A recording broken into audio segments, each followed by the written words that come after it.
গেল মঙ্গলবার ইরান ইসরায়েলকে লক্ষ্য করে, অর্থাৎ তাদের যে রাজধানী শহর তেল আবিব সেটাকে লক্ষ্য করে শত শত মিসাইল ছোড়ে।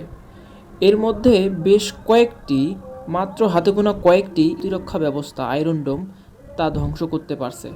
বেশিরভাগ মিসাইল ইসরায়েলের যে তেল আবিব রাজধানী সেখানে গিয়ে আঘাত হানে। এতে অনেক ক্ষয়ক্ষতির সম্মুখীন হয় ইসরায়েল।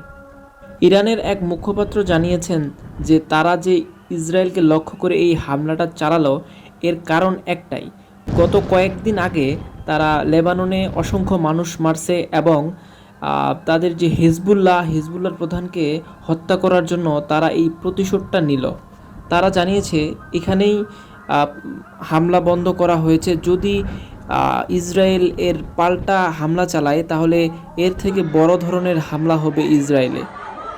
ইসরায়েলের ইতিহাসে এটাই সবচেয়ে বড় হামলা, যেখানে একসাথে এতগুলো মিসাইল ইসরায়েলের বুকে আঘাত হানছে। ইরান জানিয়েছে যে এটা শুধুমাত্র একটা সতর্কতা, যদি ইসরায়েল এর থেকে বেশি বাড়াবাড়ি করে তাহলে তাদের পরিস্থিতি আরও ভয়াবহ হবে বলে এক মুখপাত্র জানান। তবে ইসরায়েলের কী পরিমাণ ক্ষয়ক্ষতি হয়েছে তা এখনও জানানো হয়নি। هيهم بلشوا ينزلوا.